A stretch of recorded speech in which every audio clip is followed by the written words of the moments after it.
तो प्रदीप भंडारी जी, वो जुबानी था, अब रिटर्न में आ जाए। विपक्ष यही चाहता है कि वो बिल्कुल क्लैरिटी के साथ विपक्ष के सामने रखे।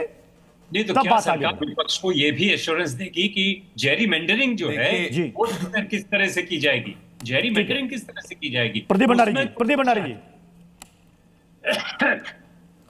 देखिए प्रत्युष जी, अगर आपको याद होगा कि पूर्व में जब गृह मंत्री अमित शाह जी ने इस बिल के बारे में कहा था तो उन्होंने कहा था 50% हर स्टेट की सीट बढ़ेगी और रिलेटिव शेयर परसेंटेज वाइज से साउथ का बढ़ने वाला है और प्रो रेटा बेसिस पे किसी को कोई नुकसान नहीं होगा। पॉइंट नंबर 1, कांग्रेसी जानबूझ के चाहते हैं कि कोई भी जब बिल आए अगर इस तरीके का आता है तो उसमें किसी ना किसी क्षेत्र को नुकसान हो, जिसमें ये अपनी divide and rule north versus south की राजनीति कर सके, ये हम होने नहीं देंगे। पर मैं आज आपके शो पे शॉक्ड हो गया मैं प्रत्युष जी, क्योंकि यहां पे किशोर तिवारी कह रहे हैं कि मल्लिकार्जुन खड़गे को रिटायर कर देना चाहिए, मल्लिकार्जुन खड़गे की बस की नहीं है कांग्रेस पार्टी। मतलब आपके शो पे आप देखिए कांग्रेस अलग थलग हो रही है। किशोर तिवारी कांग्रेस पार्टी के खिलाफ बोल रहे हैं, एनसीपी शरद पवार की प्रवक्ता कांग्रेस पार्टी के पक्ष पे नहीं बोल रही है। तो आज ये सब मानते हैं कि भले वो डिलिमिटेशन हो या कोई भी बिल हो, वो सबके सब इंटरेस्ट ऑफ द कंट्री के अंदर है और कांग्रेस के साथ कोई नहीं रहना चाहता है, भले वो राजनीतिक रूप से हो, भले वो सेशन ऑफ द पार्लियामेंट के रूप में हो। यही सच्चाई है। और आपको मैं डेटा दूंगा, ये मेरे पास आ गया डेटा। पिछली बार जब ये बिल इंट्रोड्यूस हुआ था तो आप देखिए हर स्टेट का, पिछली बार की बात कर रहा हूं, कर्नाटका 5%, आंध्रा 4%, तेलंगाना 3%, तमिलनाडु 7%, केरला 3.68%, जिसकी सीटें बढ़ रही थी जो पिछली बार इंट्रोडक्शन हुआ था। तो कांग्रेस को समझ में आ गया था कि उसकी राजनीति चलने वाली है।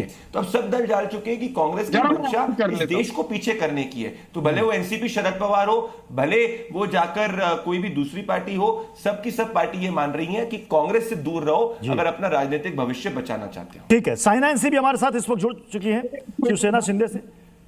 साइना एनसी जी, क्या एनडीए का परिवार बढ़ने वाला है? देखिए, मैं नहीं समझ पा रही हूँ कि लोग जो सकारात्मक काम करने जा रहे हैं, सरकार जो कर रही है बिल्कुल ज़रूरी है।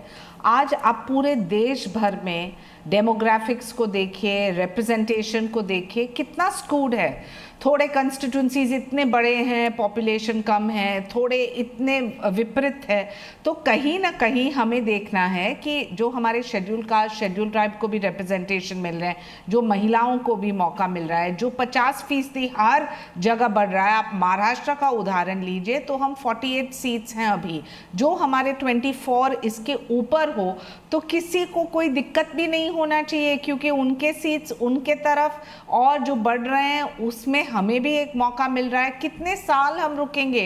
मैं हाल ही में ऑक्सफोर्ड यूनिवर्सिटी में मैंने एक कोर्स किया कि women's representation in south east Asia.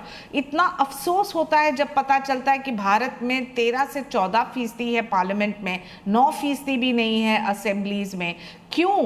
क्यों ये डिस्पैरिटी और क्यों हमें ये मौका नहीं मिल रहा है? तो महिला नारी शक्ति वंदन एक तरफ, डिलिमिटेशन एक तरफ, लेकिन ये सभी को आज नए भारत में लागू करना ये हमारे सांसद से उम्मीद है। और विपक्ष अपनी छोटी राजनीति न करते हुए जो भी बहस करना है पार्लियामेंट के भीतर कीजिए, पार्लियामेंट के बाहर नहीं। और जब आप करें मॉनसून सेशन में तो ये समझ लीजिए कि देश की आधी आबादी देख रही है।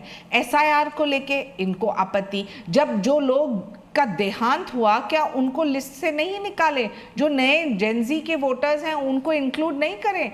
जो घुसपैठ हैं उसको बाहर नहीं निकालें? ये सब होता है सकारात्मक processes of a vibrant democracy. नए भारत की हम बात करते हैं तो ये नए भारत में इक्वल